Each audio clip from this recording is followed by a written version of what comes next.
As this week's Torah portion of Ki Tisa opens, the nation of Israel is still at Mount Sinai, and all the while, Moshe has been receiving the commandments that were detailed in the previous three Torah portions. Moshe is being taught by God on the mountain, neither eating, drinking, nor sleeping. Our Parashat begins with God's instructions to Moshe for the taking of a census to count the children of Israel. The census is to be made through the contribution of a half shekel by every individual, and the funds will then be used to pay for various expenses of the tabernacle and its service, and for the needs of the community, such as the communal offerings, the priestly garments, and more. The portion continues with more commandments relating to the tabernacle, including the copper laver, whose waters are used to sanctify the hands and feet of the Kohanim that are officiating in the Holy Temple service, the anointment oil that's used to sanctify the items that God has commanded for the temple, the incense offering, the designation of B'Tzalel and Eliyav as the head craftsmen, and the eternal covenant of the Sabbath. When Hashem has finished speaking with Moshe on Mount Sinai, he gives Moshe the 2 stone tablets inscribed by the finger of God. But we have to really open up our hearts to deal with what comes next. The majority of our portion is taken up with the grievous sin of the golden calf and its consequences. As chapter 32 opens, we learn that the people saw that Moshe had delayed in descending the mountain. And the people gathered around Aaron and said to him, "Rise up, make for us gods that will go before us. For this man Moses, who brought us up from the land of Egypt, we do not know what became of him." According to the Israelites' understanding, Moshe was late, but they simply miscalculated. He had told them when he was to return, but according to their thinking, that time had already come and gone. It was a simple misunderstanding. But now, in his absence, doubt took hold of them, and they began to unravel. They began to fear the worst. They began to fear that maybe he wasn't coming back at all. Maybe he's dead. But wait a minute. What does this even mean? The man Moshe who brought us out of Egypt. Was it the man Moshe who brought them out of Egypt? It was God himself who brought them out of Egypt. And Moshe was no more than Hashem's agent.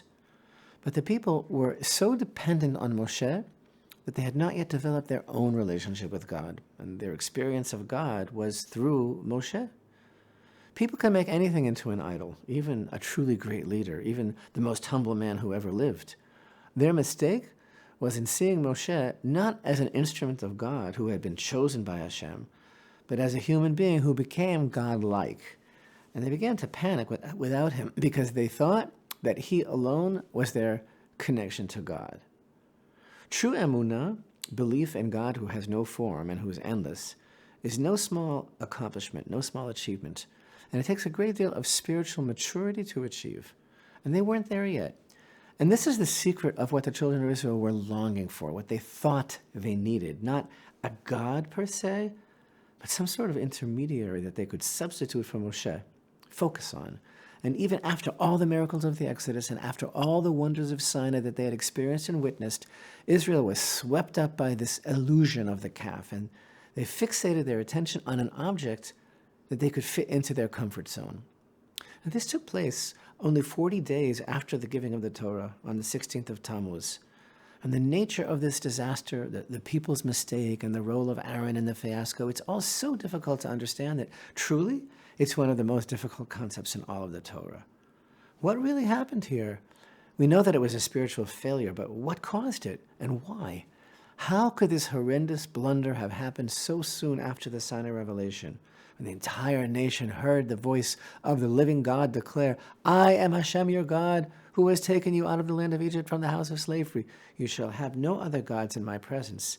You shall not make yourself a carved image, nor any likeness of that which is in the heavens above, or on the earth below, or in the water beneath the earth. You shall not prostrate yourself to them, nor worship them." And now, this? While still standing at the foot of Mount Sinai, what could cause them to fall victim to such a wild delusion?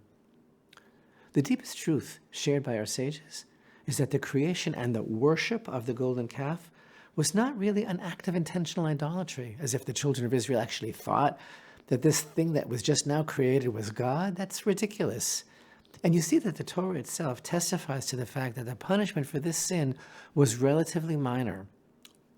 Only those who were directly involved were punished.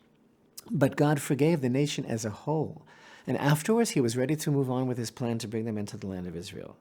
But later, in the book of Numbers, in Parashat Shalach, when the spies returned to the camp and delivered an evil report of Lashon Hara about the land, at that time Hashem decreed that this entire evil generation would not enter into the land, but would die in the desert. So clearly, the sin of the spies' evil speech against the land of Israel was far more severe in God's eyes than the episode of the golden calf. So if the golden calf wasn't a question of real idolatry, what was it really all about? And most importantly, as always, when it comes to sincere Torah study, what does all this mean for us now? What can we learn from it today? The motivations behind the whole fiasco impart to us the deepest life lessons. We are all connected to the golden calf, and it impacts our lives like a smoldering fire that remains unextinguished. The golden calf can rightly be called the mother of all misfortune, because our sages teach us that the consequences of this sin are so far-reaching that it became like a perpetual root of trouble, causing a spiritual ripple effect, concentric shockwaves that resonate with repercussions throughout time, and in some way, affecting every single generation. So open up your heart.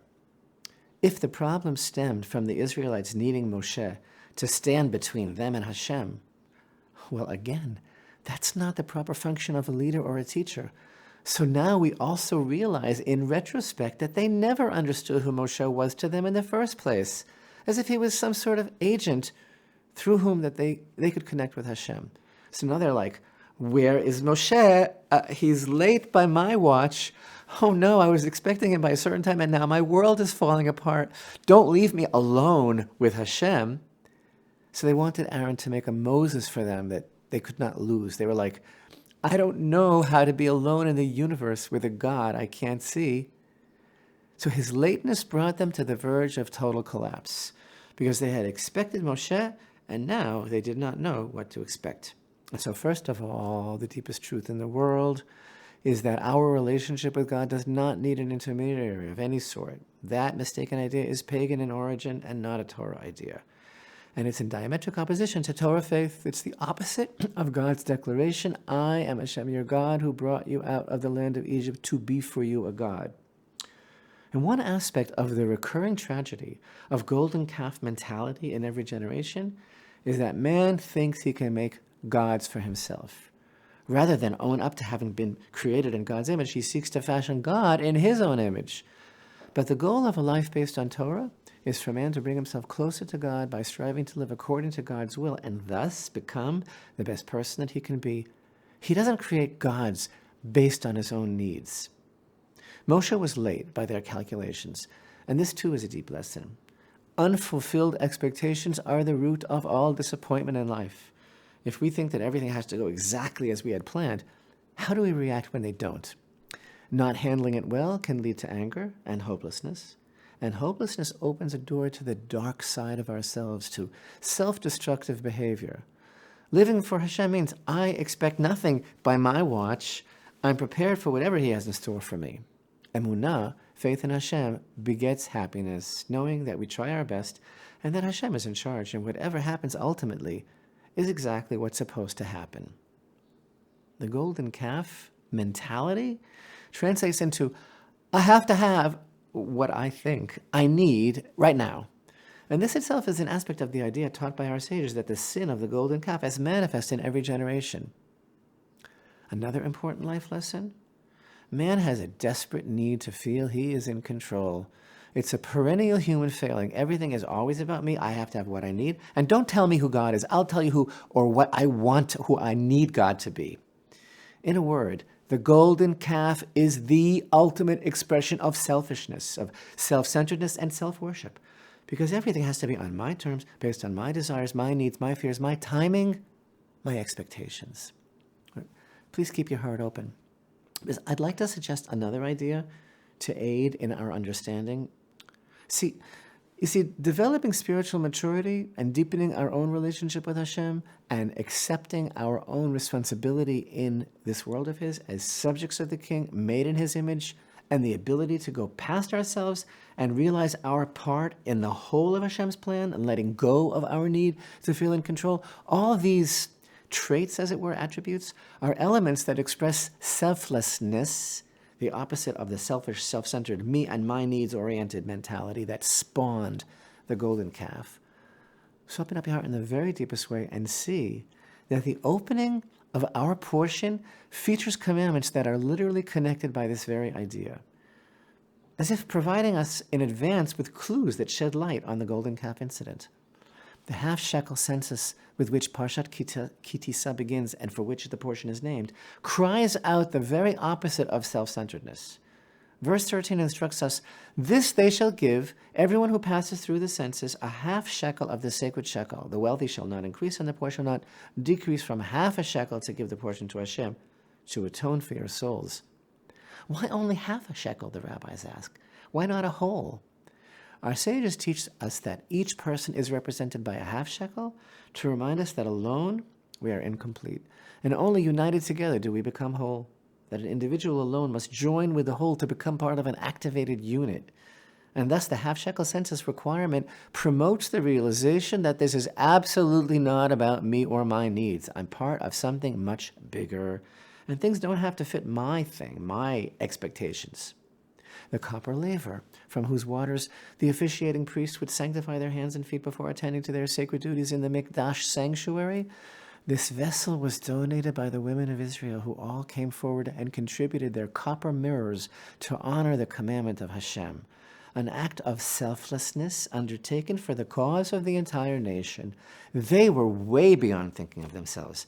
And in case we need to be reminded, the women of Israel, spiritually superior to the men, did not give any of their jewelry for the formation of the golden calf and did not participate in the sin in any way.